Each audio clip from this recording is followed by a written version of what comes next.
High বন্ধুরা, তোমরা সবাই কেমন আছো? আমি তো ভীষণ ভালো আছি। আজকে তো আরও ভালো আছি। তাই চলে আসলাম আমাদের আরেকটা নতুন ব্লগে।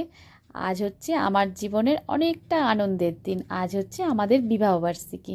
তাই আমি আর তোমার দাদাভাই দুজন মিলে চলে যাচ্ছি একটা জায়গায়। কোথায় যাচ্ছি তোমাদের সবাইকে বলবো কোথায় যাচ্ছি। আর এই চুড়িটা আমি পরতে চাইছিলাম না, সকালবেলা এত সেজে গুজে আমার ভালো লাগছিল না। তাই তোমাদের দাদাভাই বললো, না চুড়িটা পরো, দেখতে ভালো লাগবে। তাই ও নিজেই দেখছি পরছে না বলে নিজেই পরিয়ে দিয়েছে। কেমন লাগছে বন্ধুরা তোমাদের দেখালাম, দেখো বলো কেমন লাগছে। তাহলে আমি এবার আসি, চলো কোথায় যাচ্ছি তোমাদের দেখাবো।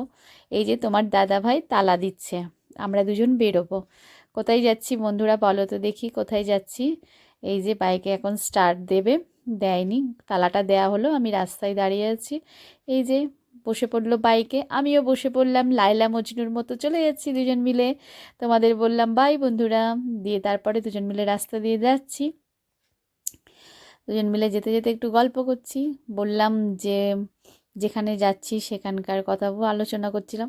তোমার দাদাভাইকে বললাম কি একটুখানি ফুলের দোকানে দাঁড়াবে, আমি একখানা মালা নেব। তোমার দাদাভাই বললো আচ্ছা ঠিক আছে। এবার চলে আসলাম ফুলের দোকানে, দিয়ে এবার মালা নিতে গেছি, তোমার দাদাভাই দাঁড়িয়ে আছে, কিন্তু মালা ছিল না। তাই একটা মালা ঝুলছিল ছোট, কিন্তু সেটা আবার আমার পছন্দ হচ্ছিল না। মাকে দেবো যখন, ও তোমাদের তো বলা হলো না কোথায় যাচ্ছি, আমরা যাচ্ছি মায়ের মন্দিরে। মাকে দেবো যখন একটা ভালো সুন্দর মালা দেব, তাই ফুলওয়ালা ওই দাদাটাকে বললাম একটা ভালো মালা দিতে। উনি ভেতর থেকে একটা ভালো বড় মালা নিয়ে আসলো, আর আমি বাড়ির জন্য আকন্দর মালা নিয়ে নিলাম বাবার জন্য।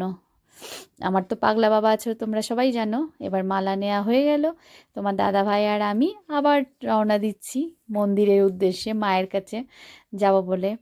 মনটা তো ভীষণ ভালো লাগছে, আজকের দিনটা তো আমার কাছে একটা খুব আনন্দের দিন।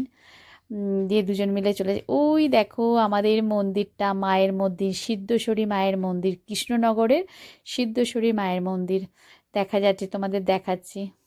এবার দাঁড়িয়েছিলাম, ভুলে গেছিলাম আলতা সিঁদুর নিয়ে আসতে, দোকান বন্ধ ছিল, তাই ওখান থেকে কিনে নিলাম। তো মন্দিরে উঠে পড়লাম।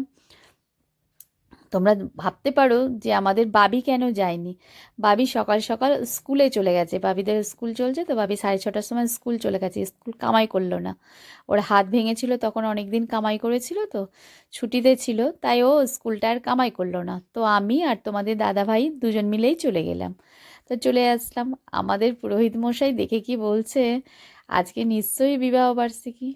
হ্যাঁ, আর আরেকটা ভালো খবর, মায়ের গলায় একটাও জবার মালা ছিল না। আমি নিয়ে গেলাম, তারপরে মাকে ওটা পরিয়ে দিল। ওইটা দেখে আমি আরও খুশি হয়েছি, খুব খুশি হয়েছি। মা আমার মালাটা প্রথমে পরতে পারলো, ওটা দেখে আমি ভীষণ খুশি হলাম। আর পুরোহিত মশাই আমার জন্য একটা ভেতর থেকে সিঁদুর নিয়ে আসলো, মায়ের চরণে দিয়ে আমার জন্য সিঁদুরটা দিল, দেবে বলে নিয়ে আসলো।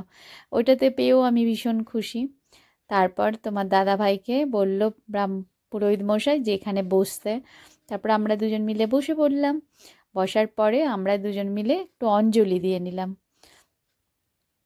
অঞ্জলি দিলাম।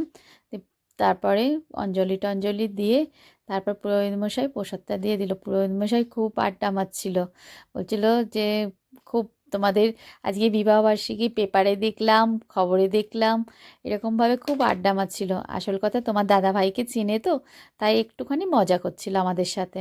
আমরাও খুশি হচ্ছিলাম, আজকের দিনটা বেশ আমাদের কাছে একটা খুব মানে আনন্দের দিন তো, তাই উনি খুব হেসে হেসে কথাগুলো বলছিল। চলে আসলাম, সেটা দেখালাম না, চলে আসলাম, পুজো দেওয়া হয়ে গেল। তোমার দাদাভাই বলল চলো মটনটা নিয়ে যায়। তাও আমিও খুব খুশি হলাম, তো নাও মটন নাও। এখান থেকে মটন নেওয়া হয়ে গেল। তো চলে আসলাম, এসে তোমার তালা ঝুলছে, তোমার দাদাভাই তালাটা খুলছে। এবার ঢুকবো, আমি তো গরমে ঘেমে শরীরটা খারাপ করছিল।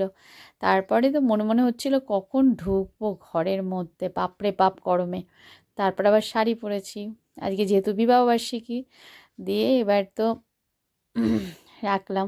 তার মধ্যে তোমাদের দেখাইনি, আমি এসে ড্রেস চেঞ্জ করে আমি রান্না বসিয়ে দিয়েছিলাম। তারপরে আজকে রান্না হচ্ছে মটন কষা আর হচ্ছে বিরিয়ানি। বন্ধুরা তোমরা সবাই ভালো থাকবে, সুস্থ থাকবে, আর আমার এটা ভালো লাগলে লাইক কমেন্ট শেয়ার করে দেবে।